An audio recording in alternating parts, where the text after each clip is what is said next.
महुआ का पेड़। बहुत पुरानी कहानी है। एक गांव में एक मुखिया रहता था जो अपने अतिथियों से बड़े आदर से बड़े प्रेम से पेश आता था। वह मुखिया हमेशा इंतज़ार करता था कि उसके घर कोई आए और वह उसकी देखभाल बहुत अच्छी तरह से करे। और रोज़ सुबह मुखिया यही सोचता था, आज अतिथियों को क्या खिलाया जाए, क्या पिलाया जाए ताकि अतिथि खुशी से झूम उठे। अतिथि बड़ी खुशी से झूम उठे। अतिथि बड़ी खुशी से वहाँ से विदा लेते और जाने से पहले मुखिया को हमेशा कहते थे, उन्हें इतने अच्छे से किसी ने नहीं रखा। लेकिन मुखिया के मन में यही बात खटकती रहती, अतिथि खुशी से झूम नहीं रहे।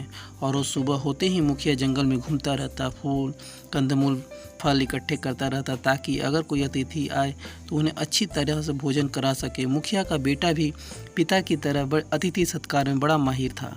एक दिन जब उसके घर में मेहमान आए तो पहले भी आ चुके थे। मुखिया और मुखिया का बेटा दोनों कंदमूल और फलों को अच्छी तरह से उनका स्वागत किया।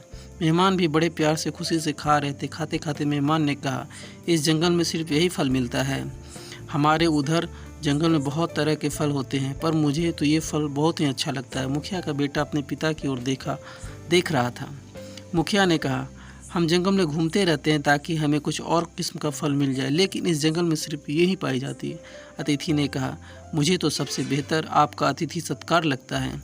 इतने आदर से हमें कोई नहीं भी खिलाता। उस रात को मुखिया का बेटा मुखिया से कहा, मैं कुछ दिन के लिए जंगल के भीतर और अच्छी तरह से छानबीन करने के लिए जा रहा हूँ। देखो अगर मुझे कुछ और मिल जाए। मुखिया को बड़ी अच्छी लगी ये बात। उसने बेटे से कहा, हाँ बेटा तू जा। कई दिन तक मुखिया का बेटा जंगल में घूमता रहा, पर उसे कोई नई चीज़ दिखाई नहीं दी।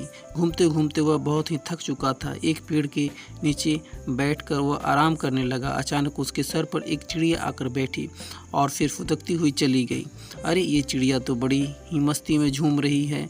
उसने चारों ओर देखा, यहाँ की सारी चिड़िया तो बड़ी खुश नज़र आ रही थी। क्या बात है। वह गौर से देखता रहा चिड़िया की ओर। उस पेड़ के नीचे एक गड्ढा था जिसमें पानी था। चिड़िया उड़ती हुई उस गड्ढे के पास गई। उन्होंने पानी पिया और झूमते हुए चहकने लगी। और जिस चिड़िया ने अभी तक पानी नहीं पिया था वह उतने उत्साह से नहीं झूम रही थी। इसका मतलब था कि उस पानी में कुछ है। मुखिया का बेटा गड्ढे के पास गया और उसने गड्ढे का पानी पी लिया। अरे ये पानी तो बड़ा अजीब है। पानी पीने से झूमने का मन करता है। क्या है इस पानी में? अच्छा तो यह महुए का पेड़ है। इसके फल झड़कर उसी पानी में गिर रहे थे और इसका मतलब है कि महुए के पेड़ में वह झूमने वाली चीज़ है। मुखिया का बेटा मन ही मन में झूम उठा है। ये ही तो वह कितने दिनों से तलाश कर रहा था। इतने दिनों के बाद उसे वह चीज़ मिल गई। उसने महुए का फल इकट्ठा करना शुरू कर ढेर सारा फलों को लेकर वह घर की ओर चल दिया। उस मुखिया बहुत ही चिंतित हो उठा।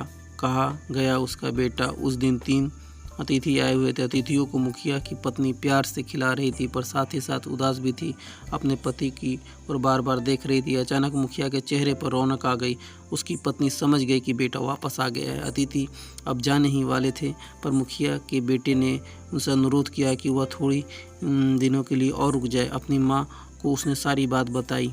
माँ ने कहा, पर बेटा पानी में कुछ समय वह फल रहने के बाद ही असर होगा।